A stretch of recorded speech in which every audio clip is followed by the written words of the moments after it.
Ang programang ito ay hatid sa inyo ng Camellia at ng Sanyang Furniture.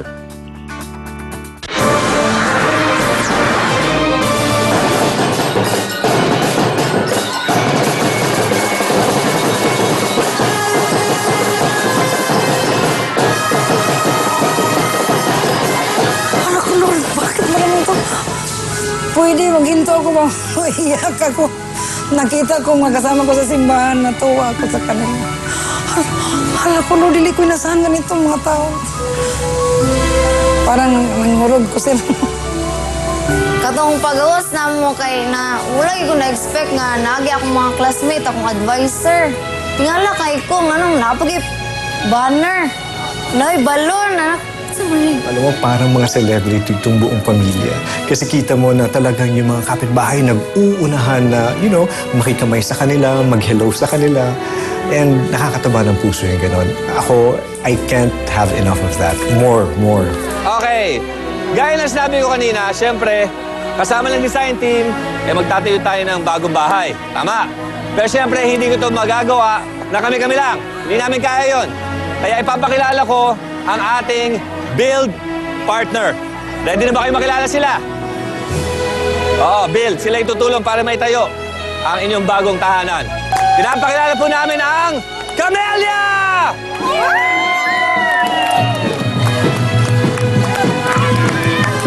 Murag na siya kay ko kay Camellia. Camellia, Jud. Ano mi? Maulong niya siya nga kanang nay.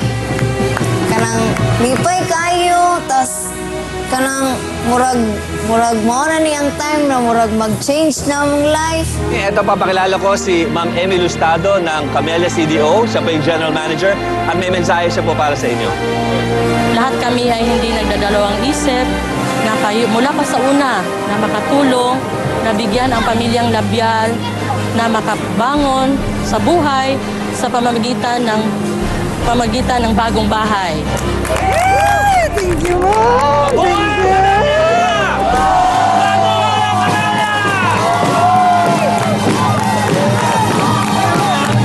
Pag sabi ko na, i-welcome natin ang Camellia Homes.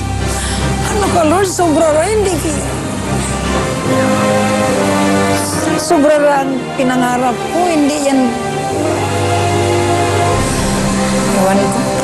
At ito, siyempre, hindi naman namin pwede gawin ito habang nandyan kayo. Okay? So, palalayasin namin muna kayo. Okay lang ba yon? Ha? Okay lang ba yon?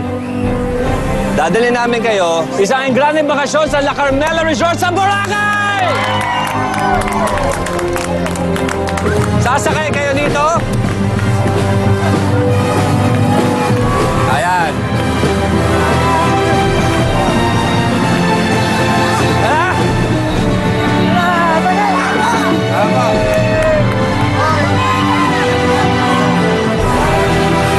Ayan, kasakay lahat dyan. Bye-bye! Bye-bye! Okay, design team kasama natin, syempre, si Ma'am Emmy, Sir Jim, and Ma'am Kit. At I think design team namin. Engineer! Oo, and ito nga, meron silang ikukwento sa atin dahil may sitwasyon tayo. Actually, nag-inspection muna kami sa lugar. May nakita kaming tatlong kailangan nating i-consider. Una, maliit yung lupa. Pangalawa, informal settler yung pamilya. Meaning, hindi sa kanila yung lot.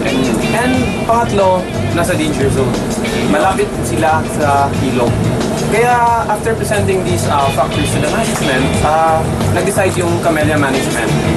Libreng bahay at lupa para sa pamilya lang. It's all there. Sa kanila talaga. Walang bayad po. Wow!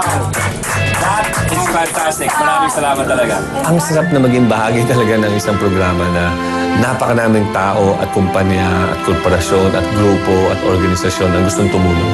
Ayan na, sabi nila, kami na bahala. So kung may mga gusto kayong baguhin na sa disenyo, sabihin nyo sa amin. Nakakatuwa yung moment na yun.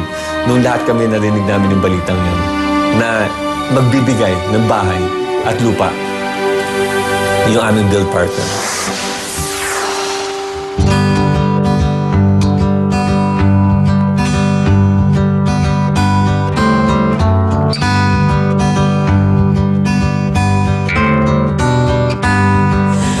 ganda, sus Diyos ko. Para akong nanaginip. Noon, may pangarap din ako na sana may bahay ako ganyan.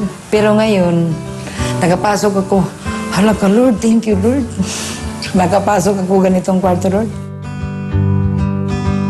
Sa shopping, sabi ko sa kanila, mura lang piliin ninyo, ha? Hindi tayo sanay magamit ng mga mamahalin. Oh, first time mo talaga dito sa kanang mga ganitong damit. Dahil kanang dili ko ganahan kanang mga sexy-sexy. So, dali gud murag makuan jud ko madamay kay murag ang mga tao kay halos na maghubo. Suga ka magkuan lang sad ko magsabay sa agos. Sa nabili ko mga na damit na nagustuhan ko, itong damit na to, mahal. 180. At agong 150. Ato ba dagan? Ito mama maganda. Hindi ko po ito makayang bilhin. At malaking pasalamat ko na nabili ko.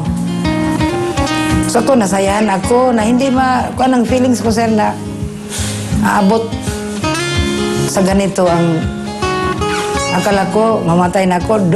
Ganun lang kami kahirap. Hindi sila makaranas ng shopping na ganun.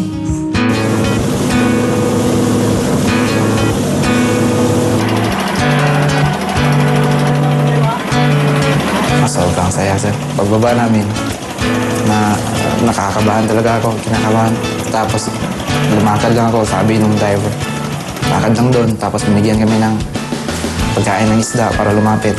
Ayun, ang saya pa kapag lumapit yung mga isda. Nandun na ba sa baba ang mga anak ko? Punta na sila sa dagat, si Jocelyn at si John.